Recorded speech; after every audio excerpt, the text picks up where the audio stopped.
So Nushūz in the Qur'an in light of rabbinic law. So when I looked at the topic of Nushūz in the Qur'an, I wanted to take a sort of a holistic approach, do a close reading of the text in the Qur'an itself, look at it in light of the structure of the surah, of Surah An-Nisa, in terms of what else is happening in that surah, and then to sort of zoom outwards. So starting with the Qur'an, then think about, what we can learn about this word nushūz from the Jāhilī poetry tradition, and also from early Islamic literature, whether that's the lexicographic tradition, right? So the early dictionaries, or the early hadith tradition, the companion reports, and then zoom out yet further and also look at the Judeo-Christian tradition and any parallels to Nushūz that we might find in the Judeo-Christian tradition. So that was the plan I had in mind, and that, I think, is also how the article, for those of you who've had a chance to look at it, that's how the article is organized. But in the interest of the primary concern here in the summer school, I'm just going to reverse that a little bit. So we're going to think a little bit about the rabbinic law first, and the Jewish tradition in particular, the biblical and Jewish traditions first, and use that as a lead-in into Quranic nushūz to show how it might be relevant. Okay, so let's make a start.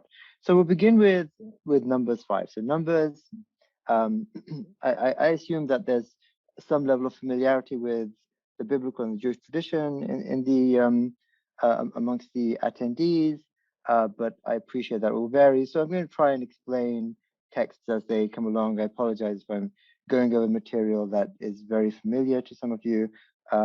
In the interest of keeping as many people involved in the conversation as possible, I'll try and go slowly. I'll try and explain texts as they come along. There won't be that many. But okay, so Numbers is the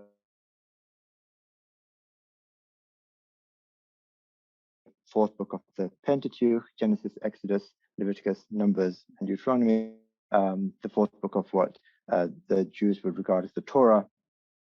And in this book, we have, in chapter 5, we have this really interesting passage. I should apologize in advance. Some of the slides have a lot of text on them, so just bear with me. Hopefully we'll be able to get through it without too much confusion or boredom. So in Numbers 5, we have, then the Lord says to Moses, speak to the Israelites and say to them, if a man's wife goes astray, right? So we have this Hebrew verb tishteh, rather, and is unfaithful to him, so that another man has sexual relations with her, and this is hidden from her husband, and her impurity is undetected, since there is no witness against her, and she has not been caught in the act, and if feelings of jealousy come over her husband, and he suspects his wife, and she is impure, or if he is jealous and he suspects her even though she is not impure, then he is to take his wife to the priest. All right, so this is dealing with what happens. The core problem here is, what do you do if the husband suspects that his wife has been unfaithful, whether or not she has been unfaithful? So he takes her to the priest. What happens then? The priest shall bring her and have her stand before the Lord.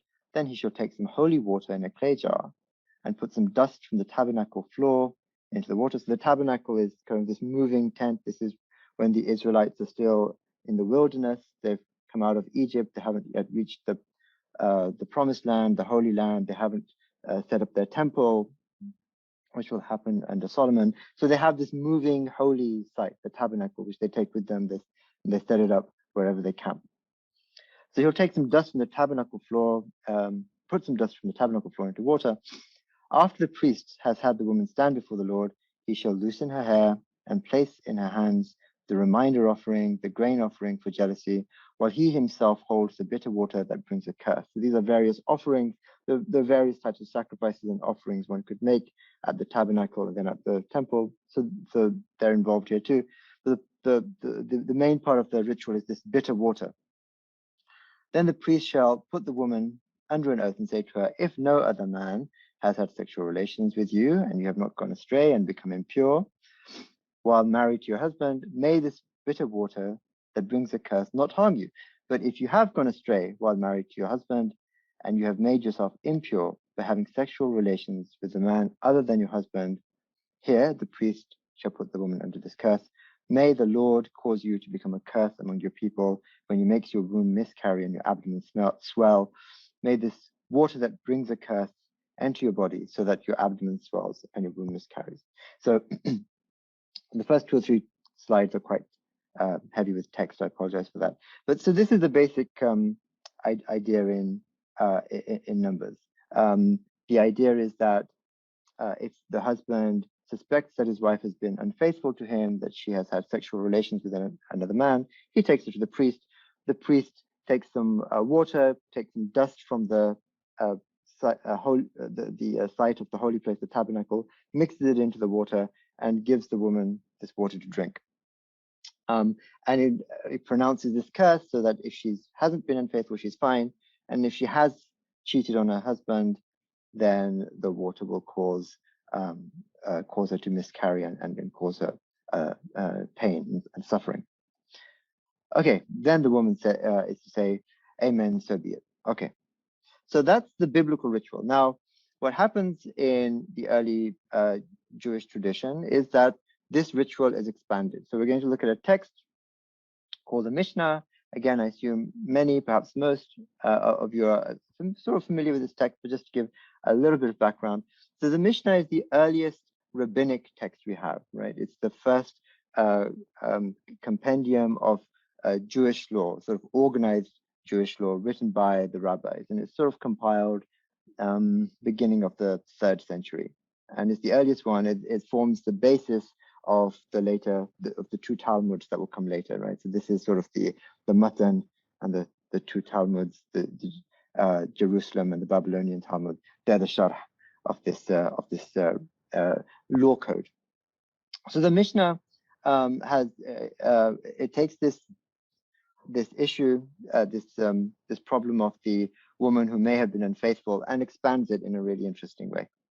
So it says, the one who warns his wife, right? How does he warn her?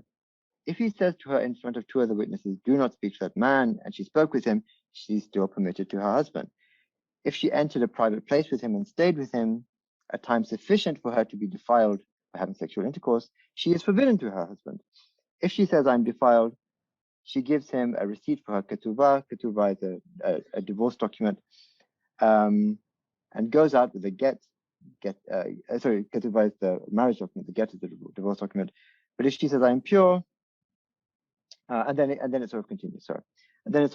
So a few things to note here. The Mishnah kind of throws you into the middle of a legal discussion, right? So we have to try and understand what's going on in the background. So right at the beginning, the rabbis assume that before this ritual is carried out, there is some sort of warning that needs to be given to the wife.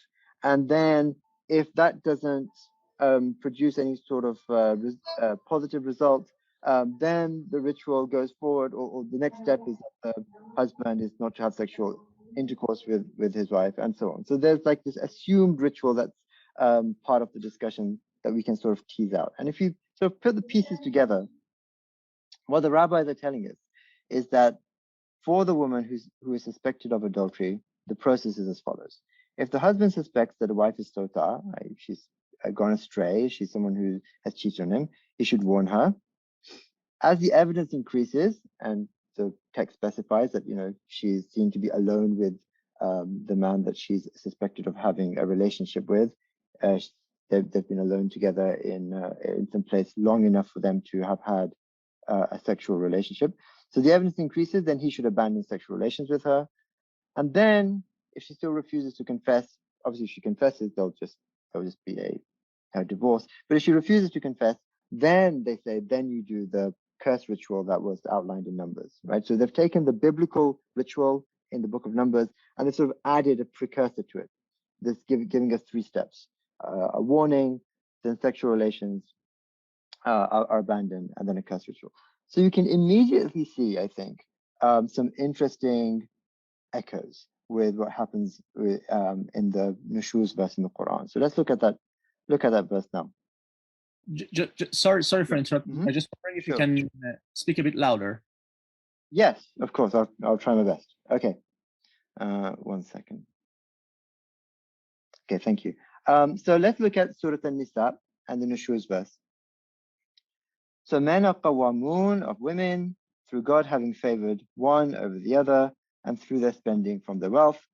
Therefore, righteous women are qanitat, guarding in their husband's absence because God has guarded them. As for those whose nushuz you fear, takhafuna nushuzahunna, admonish them, leave them in their beds and strike them.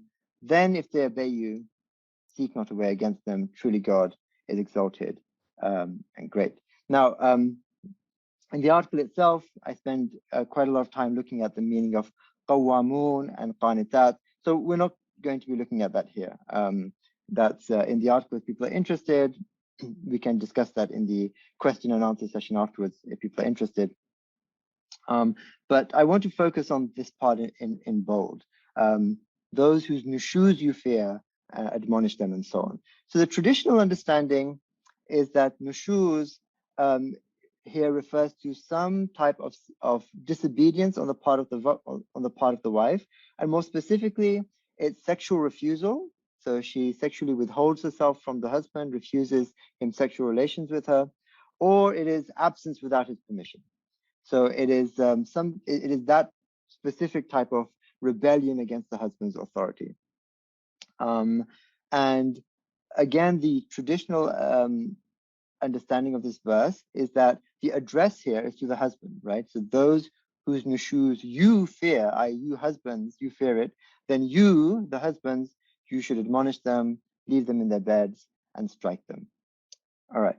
So I'm going to question this traditional understanding of nushuz. I'm going to question that, does nushuz really mean the wife's sexual refusal?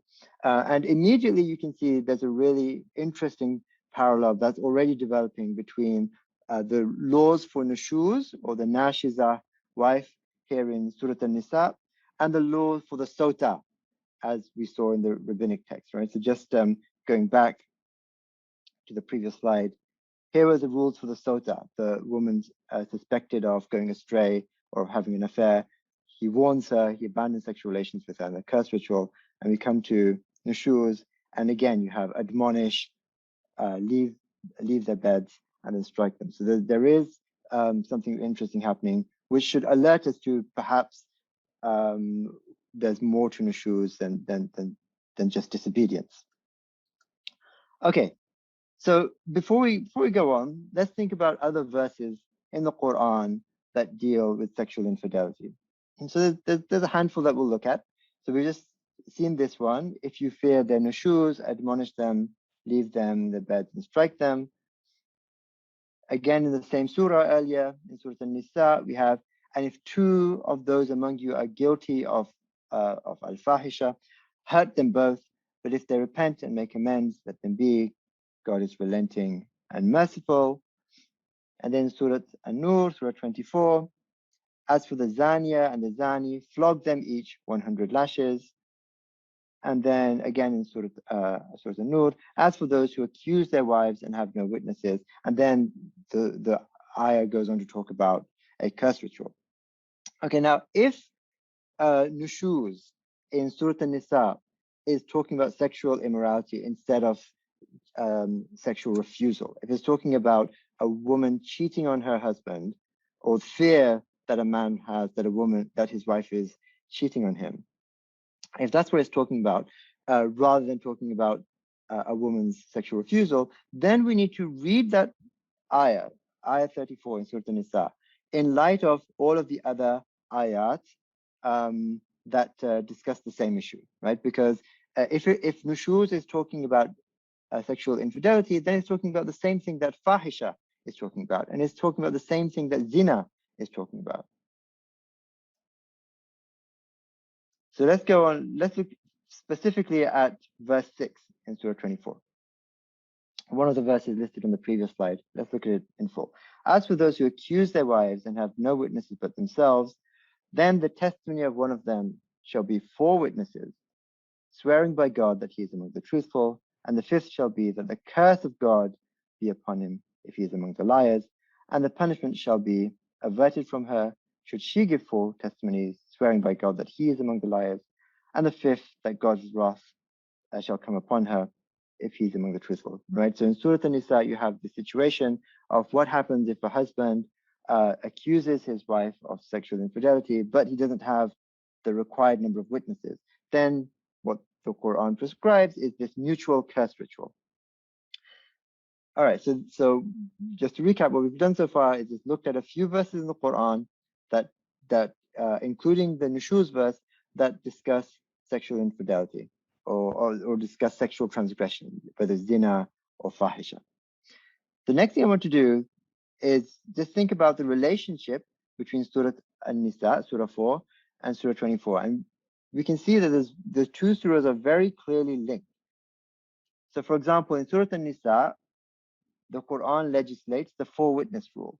So as for those of your women who commit an indecency, call 4 witnesses among you to bear witness against them, right? So this is legislated in Surah An-Nisa. In Surah An-Nur, it's assumed and it's recorded, right? So as for those who accuse chaste witnesses, but then do not bring, accuse chaste women, but then do not bring 4 witnesses, right? So the surah assumes that the 4-witness rule is already well known. So where is it known? It's known in Surah An-Nisa. Similarly, we saw in several of the verses in Surah An-Nisa, several of the ayat, we had vague punishments. So we had azuhuma, hurt them both. For those among you who are guilty of fahsha, hurt them both, azuhuma. And in Surah An-Nisa, on the other hand, we have that vague punishment is turned into a very precise punishment. The 4 witnesses is again assumed, but hurt them both is replaced by 100 lashes, which should be witnessed. And what happens if you don't have 4 witnesses? Then you have a curse ritual, right? So this vague hurt them both is turned into a very precise legal procedure in Surah An-Nur.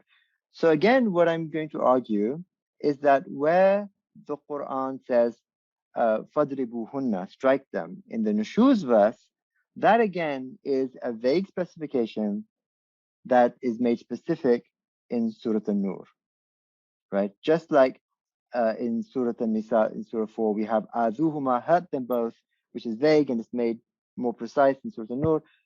The same thing happens with fadribuhunna, strike them both. This is the argument I'm going to present. So if my hypothesis is correct, that nushūz refers to the same thing as zina and fahisha, and also if I'm right that Surah 24 is connected with Surah 4 and it is expanding on some of the ideas in Surah 4, then the Nushūz summary would be as follows. The Quran's prescription for the Nashiza wife is that if the husband suspects his wife is Nashiza, that she's unfaithful, as I understand it, he should warn her. And then, as the evidence increases, he abandons sexual relations with her. And then, as the evidence increases, she is struck. But now, reading this in light of Surah 24, she is struck if there are 4 witnesses, and if there are not, then they mutually curse each other. So now, let's think about the connection between the sotah and the nashiza. So remember, the sotah is the rabbinic word for a wife suspected of infidelity, and nashiza in the Quran, this term that we're trying to understand. What we see very clearly is a very evident overlap. So the first thing that the husband should do to the sotah wife is that he warns her. The first thing that should be done to the nashiza is that he warns her. The next thing that you do to the sotah is he abandons sexual relations with her. The next thing that is done to nashiza is that he abandons sexual relations with her. The final step for the sotah is this priestly cursing ritual. And the final step for the nashiza also, if there are no witnesses, is a communal mutual cursing ritual. It's true that there is this difference in that if there are 4 witnesses, then the wife is beaten, if this idea of a connection between Surah 24 and 4 is correct, beaten means she's given 100 lashes. So this really clear, so in the case of the sotah, that's sort of not discussed because the sotah is only dealing with the issue of suspected adultery, not sort of established adultery through witnesses. So this is really striking. This for me is really striking, and I think it should definitely cause us to question: does nushūz mean sexual refusal? If the Qur'an's procedure for nushūz, if you understand nushūz to mean sexual infidelity, ends up being exactly the same as the rabbinic procedure for the sotah, then I think there is at least initial evidence that should get us thinking that we need to maybe rethink what nushūz means. So then let's look at where else the Qur'an discusses nushūz. It's discussed in 2 verses. The ayah that we've already looked at. As for those whose nushūz you fear, وَاللَّاتِي تَخَافُونَ نُشُوزَهُنَّ. But we have the same word appearing later in the same surah. If a wife fears nushūz or desertion from her husband. Now, generally, the Mufassirun interpreted nushūz in very different ways here, right? So for the wife, they said nushūz means disobedience, and more specifically, that disobedience is sexual refusal or its absence without permission. For the husband, they said nushūz means a kind of a behavior which is overbearing or oppressive behavior.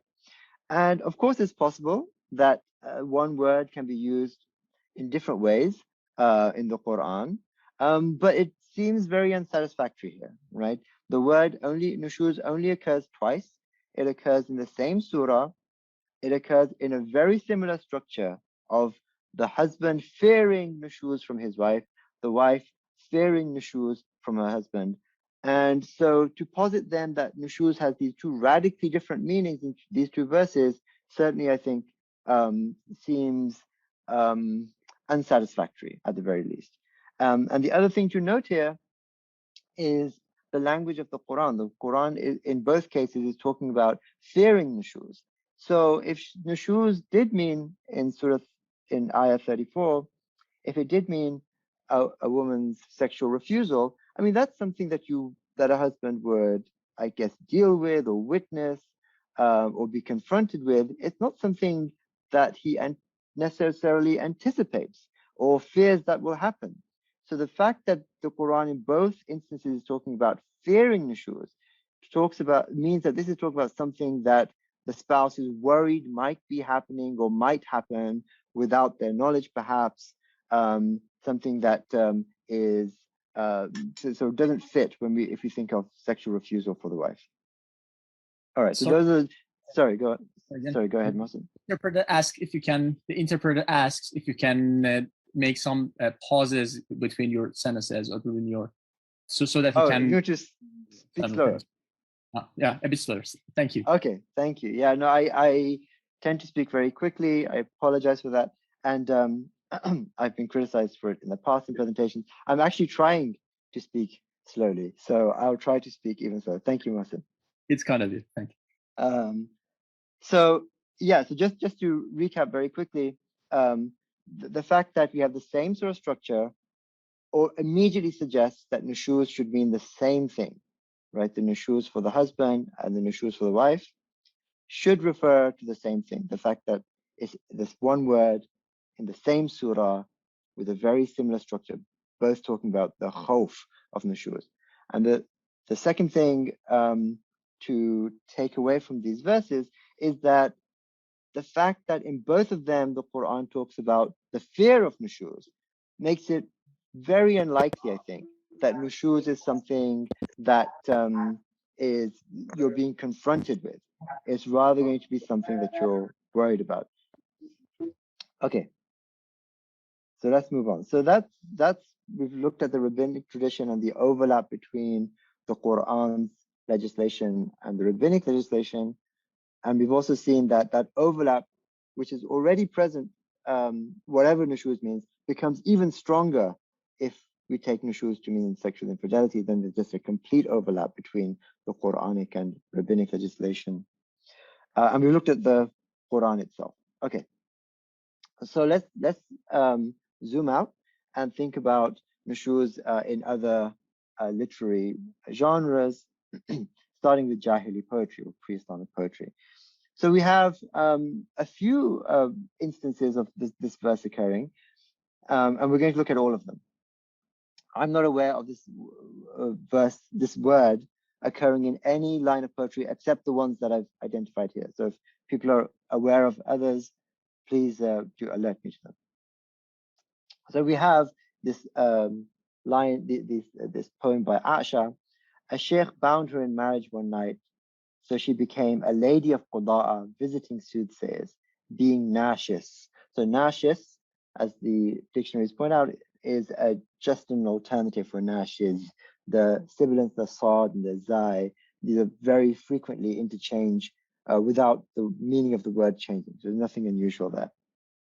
So Al-Aisha begins by describing a woman who has been bound in marriage to some old man, to some sheikh, indicating that she's unhappy. He's bound her in marriage. So she becomes a lady of Quda'a, part of the Quda'a tribe that her husband is from. And she starts visiting Kuhan, soothsayers. In other words, she's someone who's looking for, what does the future hold for her, looking for a way out of this unhappy situation. And she is also being nashis. So my arrow headed for her, and it has before her pinched the likes of her from the women of the region.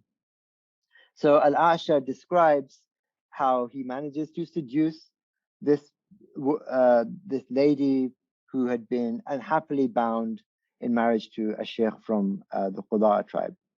So what's immediately obvious here is that Nushūz, or Nushūz, whether with a sad or a zai, is almost certainly not talking about disobedience, right? This is describing a woman who wants to escape a marriage. And the fact that she's unhappy, that is what allows our poet to, the hero of the poem, Al-Aisha, to seduce her. Looking at another verse, another line of poetry, my wife became in the darkness of the night the basis of my household, the worst of my household, and there is no doubt that she is nashis, right? So this is recorded by Qutrub. This is very late. Qutrub is obviously writing he's a late 2nd century grammarian, dies in the early 3rd century. And the line itself, the lines of poetry are anonymous, they're not ascribed to anyone. So we have no way of knowing when these lines were said and who said them. But it should be noted that it's very unlikely that Qutrub fabricated these lines simply to explain what nashis means, right? So this is a real problem as people know in Quranic studies and in the study of early Arabic, we have this phenomenon of philological kind of forgery, right? So lines of poetry being fabricated or being added to existing collections of diwans. So there's a real difficulty trying to understand what is pre-Islamic and what is post-Islamic. And clearly, if we're interested in what a word in the Qur'an means, the best evidence is, the best poetry evidence, the best philological evidence is going to be things that are pre-Islamic, right? So words that were already being used in a certain way. So we don't know if this word or these lines of poetry are pre-Islamic. However, we should note that Qutrub adduces this line of poetry. He mentions it in order to show how to say the darkness of the night, right? بِأَقْطَاعٍ مِنَ اللَّيْلِ. That's what he's trying to demonstrate here. He's not trying to demonstrate what the meaning of nashis is. That's just very casually a part of the poem, but it is not what is not the reason that Qutrub adduces this poetry. So what it shows is whenever this verse was said, whoever said it was casually assuming, and certainly Qutrub was casually assuming that the word nashis was understood in a certain way. It's not being fabricated by Qutrub to explain what Nushūz means, because he's not interested in this in his book here in explaining what Nushūz means. He's interested in a different part of the verse, darkness of the night. So with that background, let's look at the second part of the couplet. She became the basis of my household, the worst part of my household, and there is no doubt that she is Nashis. So note again the overlap with the way Nushūz is spoken about in the Qur'an. The Qur'an talks about fearing Nushūz. The verse here talks about, I have no longer any doubt that she is Nashis. So Nushūz isn't something that you are confronted with and it is clear in front of you that, such as sexual refusal would be. But if you understand Nushūz to mean the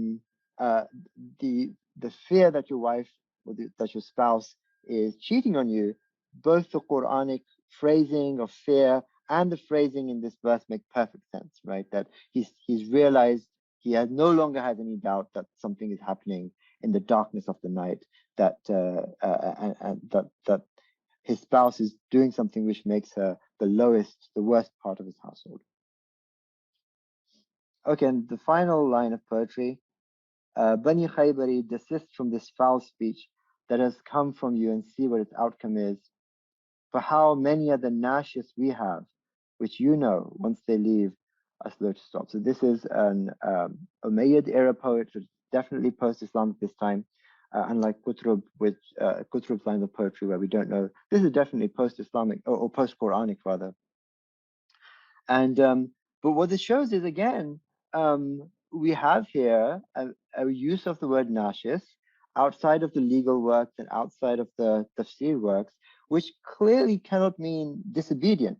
Here, the poet is comparing the verses that he can fire back, or that his tribe can fire back at Bani Khaybari, to a nashis, to someone who is nashis, i.e., if we understand nashis the way we would understand it from Al-Asha, if nashis is sort of someone who's really keen on leaving, then the imagery in the poem is very clear.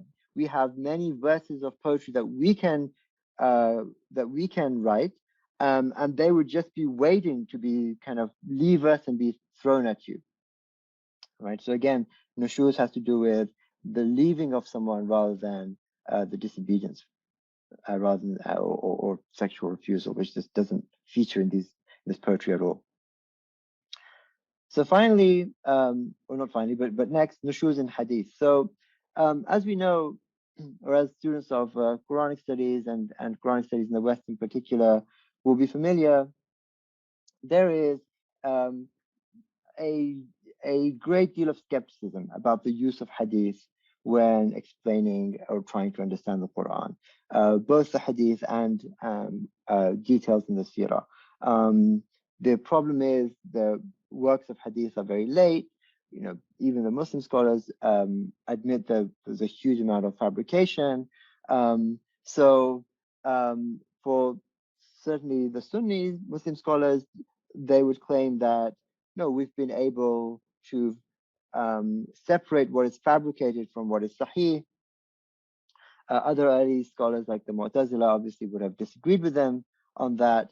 And currently in the Western Academy, the situation is the same. There is a great deal of skepticism about whether the hadith whether they can actually be traced back to the Prophet, and whether they can therefore actually tell us something about the Quran and its the background of the Quran's revelation, or what was happening when the Quran was proclaimed. So the reason for including them here is not because I think not because I want to use these hadith to try and explain what Nushūz means.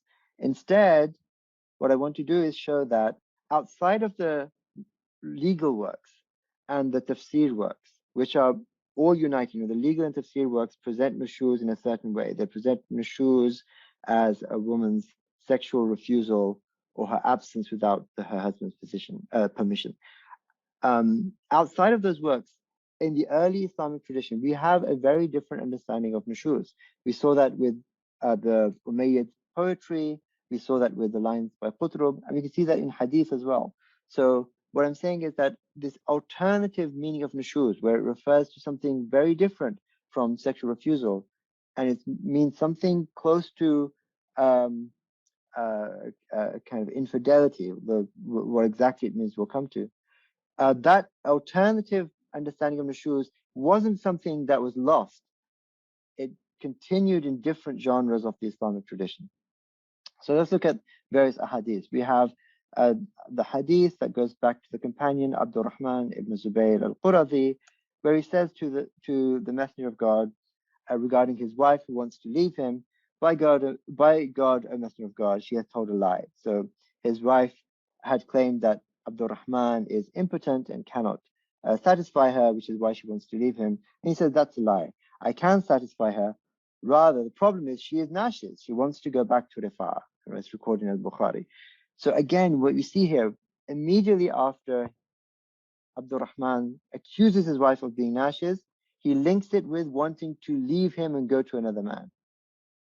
That connection is made even clearer in another hadith that traced back to the companion Abdullah ibn al-A'war, where, so just to explain the background, Abdullah ibn al-A'war in the hadith report, he goes on a trade journey, and in his absence, his wife, Mu'adha, goes to another man. She goes to stay with another man, and she's explicitly described in the hadith as being nashiz for this reason, right? The fact that she left her husband and went to another man in his absence, that is what in the hadith causes her to be described as nashiz.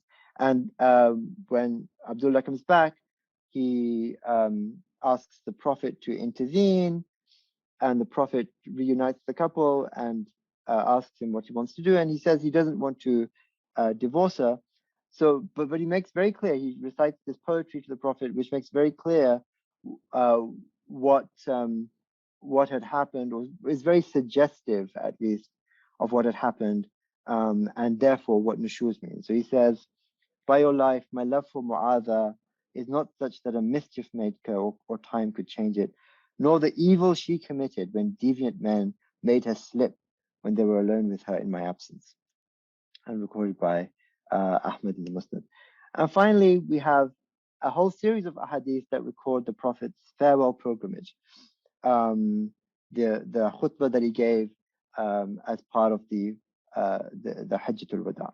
And as part of the khutbah, he is reported to have said that if your wives commit a clear transgression, fahisha mubayyina, leave their beds, fahjuruhunna fil madaji', and strike them, wadribuhunna, but not severely, غير مبرح. Then if they obey you, أطعنكم, do not seek a way against them. لا تبغوا عليهن سبيلا. So what's really clear is that the wording of this hadith clearly echoes the phrases from Surah An-Nisa, from the Nushūz verse in Surah An-Nisa, right? We have وَهْجُرُوهُنَّ فِي الْمَضَاجِعِ, which is in the ayah. We've got وَضْرِبُوهُنَّ, which is in the ayah. We've got أَطَعْنَكُمْ, which is in the ayah, and لَا تَبْغُوا عَلَيْهِنَّ سَبِيلًا. So this verse is clearly a commentary on that ayah. But look how the verse begins. It begins with, not with if they commit nushuz. It begins with if they commit a fahisha mubayyina, a clear sexual transgression. So this hadith, whether it goes back to the Prophet or not, or whether it was put into circulation later on, whoever said these words clearly understood nushuz in the ayah to refer to fahsha, or to being a fahisha mubayyina.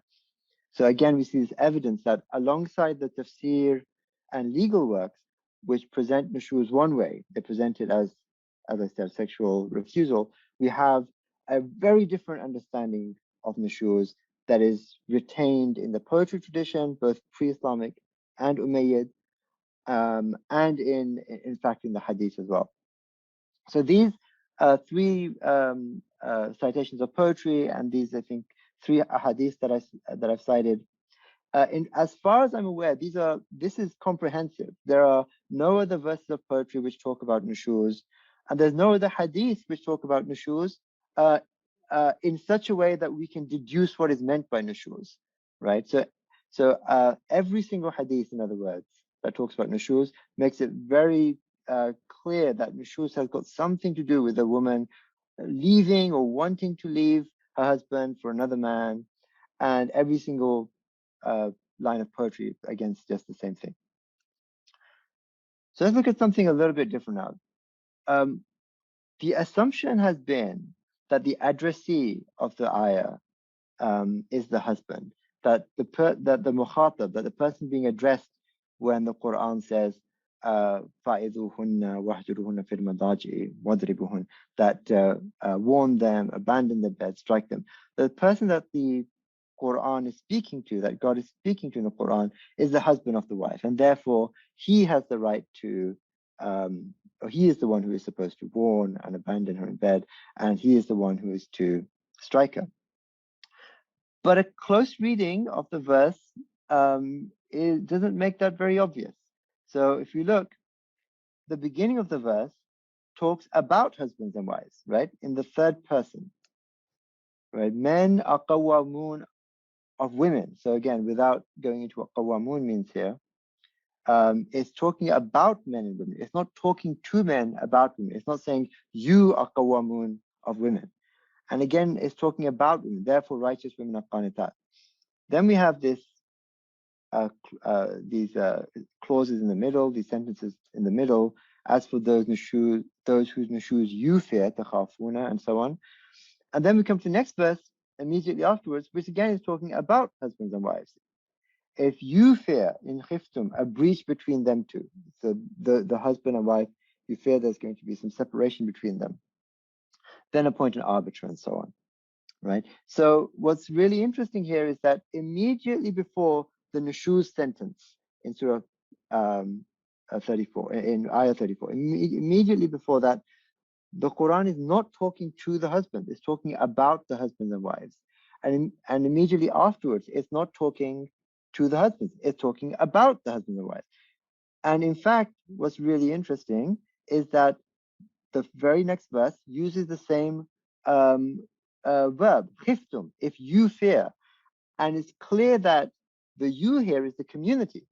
If you, the community, fear that they, the husband and wife, will separate, then this is what you, the community, should do. So then the question becomes, why should we not interpret the you fear, those whose nushūz you fear, to be a communal address rather than an address to the husband? And in fact, interpreter asked if you can pause some seconds between slides so that he can complete his translation. Sure, of course. Sorry. Thank you, Moses. Please keep reminding me. I'll need regular reminders. And if you can give a sketch of the recent slide again. Go back a slide. If you can give a brief. Of the last slide. Of this slide, right? Okay. Sorry again. Okay. Yeah, no problem at all. Please do keep reminding me to either slow down or to repeat myself. So the issue here is that in the middle there, in red, is the sentence in the ayah that we're trying to understand. So those whose nushūz you fear, وَاللَّاتِي تَخَافُونَ نُشُوزَهُنَّ. And the assumption amongst the mufassirun has been that this is talking to the husbands. That if you fear that they, your wives, are committing nushūz, then you should admonish them, and you, the husbands, should leave their beds, and you, the husbands, should strike them. That's the important point here. The assumption is that it's the husbands who are being told to do all of these things. The problem with that interpretation is that immediately before and immediately after this verse, it's clear that the husbands are not the ones who are being addressed.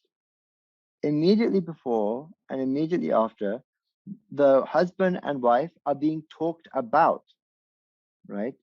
They're not being talked to. So before this, you have men are qawwamun of women. It doesn't say you, husbands, are qawwamun of women.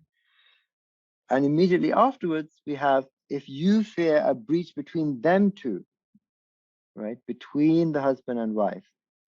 So here, the khiftum is clearly not talking to the husband. It's clearly talking to the community, right? About the husband and wife. So why do we think that where takhafuna occurs, right, in the nushūz sentence, why do we think that takhafuna is talking to you, the husband, rather than to the community? So that's the question that I'm raising. Is that okay? Okay, I'm going to keep going. Yeah, it's okay.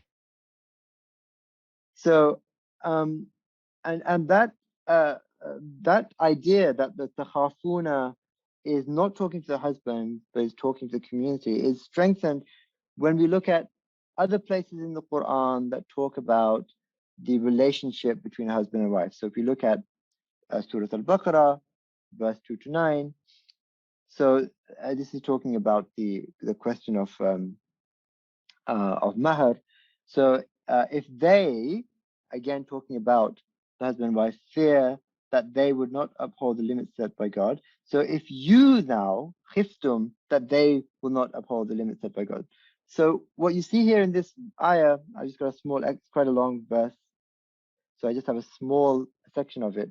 We see the same sort of language that we saw in Surah An-Nisa, namely that it's the Quran talks about the husband and wife, but it talks to the community about them, and it uses the same word, khiftum, if you fear. So all of this suggests that where the Quran talks, it says takhafuna, if you fear, we should not immediately assume that that is talking to the husband, because the context in which that occurs, and also the way that verb is used elsewhere in the Quran, suggests very strongly that this is talking to the community about the husband and wife. And in fact, that understanding is again supported in various ahadith.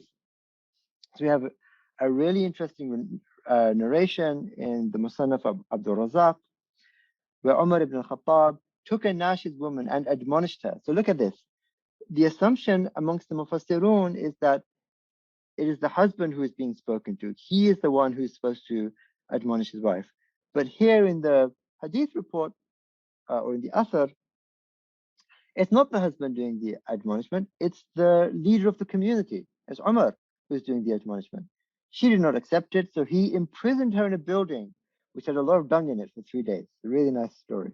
So in other words, he separated her from her husband for 3 days. So both the warning and the separation was not done by the husband. It was done by the community, by the leader of the community. And then when she still said, no, I want nothing to do with him, he told her husband to divorce her. So again, what you see here is this is clearly tracing out the Nushūz verse, and the Nushūz verse has to do with her wanting, or the understanding of Nushūz in this hadith is to do with her wanting to leave her husband. The case of the Nash's wife is very parallel to the case of the sotah, and very strongly suggests that both refer to suspected sexual infidelity. All right, so we saw that two of those, the three-step process of warning and then leaving the bed and then some sort of a physical ritual with it. Two of those steps immediately overlap between the nashiza and the sotah. And if we take nashiza to mean the same as fahsha and zina, if we take nushūz to mean the same as fahsha and zina, then the third step also overlaps, because then we have to look at other verses in the Quran that talk about sexual infidelity, including in Surah An-Nur, and we get a completely identical procedure, both in Rabbinic law and in the Quran, of how to deal with suspected adultery. The second thing to take away is that nushūz probably means something like rebellion, but it's being euphemistically in the Quran for sexual infidelity. All right, so what do I mean by that? So if we look at the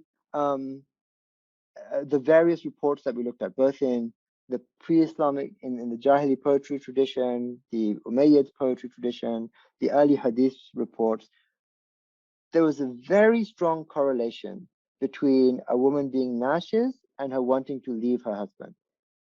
It wasn't always related to infidelity, but frequently was also related to infidelity, right? So in the lines of poetry of Al-A'sha, the woman wants to leave her husband and is also ends up committing infidelity.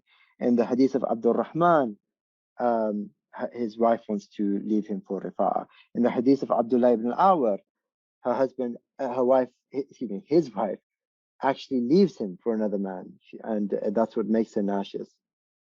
In the hadith of the farewell pilgrimage, the khutbah at the final pilgrimage, the Prophet describes the same things that he basically gives the Nushūz verse, but instead of talking about Nushūz, he talks about fahisha mubayyana. So all of this very strongly suggests that Nushūz has got nothing to do with disobedience or sexual refusal or a woman leaving the house without the husband's permission. Instead, its core meaning, I think, in Arabic, in Jāhilī Arabic in particular, has to do with a woman wanting to leave her husband. By slight extension, it came to mean her wanting to leave him for another man. And then it came by majaz or by euphemistic use to basically mean adultery. All right, so those, I think, are the steps that this word took. Its core meaning is basically a woman wanting to leave her husband. And that sort of fits all of the data. And then the involvement of another man is almost always associated with nushūz, right? Whether it's before or after she leaves her husband. And then what we find in the Qur'an is that a lot of the Quranic language uses words like lamasa, like touch, and like nushūz, I think, euphemistically. So whereas the word basically means a woman wanting to leave her husband for another man, the Qur'an, and in some of the reports we see it, it's using it euphemistically just as another word for zina or for adultery. So the correct meaning of the word is retained in hadith and pre-Islamic poetry, despite the fiqh and tafsir understandings. So I think a frequent objection that is sometimes raised to this alternative understanding of nushūz is, how could everyone have got it wrong? How could all the fuqaha have got it wrong? How could all the mufassirun have got it wrong? And what I'm suggesting here is that we're looking at the Islamic tradition too narrowly. The meaning of the word nushūz isn't just recorded in tafsir works and fiqh works. It's also recorded in poetry. It's also recorded in hadith. If we read those hadiths carefully and try to understand what nushūz means, it's also recorded in the lexicographic works, right? And all of the earliest ones, by the way, talk about rebellion, a woman's rebellion rather than her disobedience. And so I think the Islamic tradition actually preserved the meaning of nushūz, just didn't preserve it in all of the genres, right? So it preserved it in some genres, like hadith and poetry, and I think the meaning sort of got lost in other genres. And finally, the parallel with the sotah ritual and a close reading of the Quranic text supports that this is a judicial process, right? So remember, in the sotah ritual, the rabbinic ritual, that final step, the curse ritual, is not something that the husband had license to do by himself.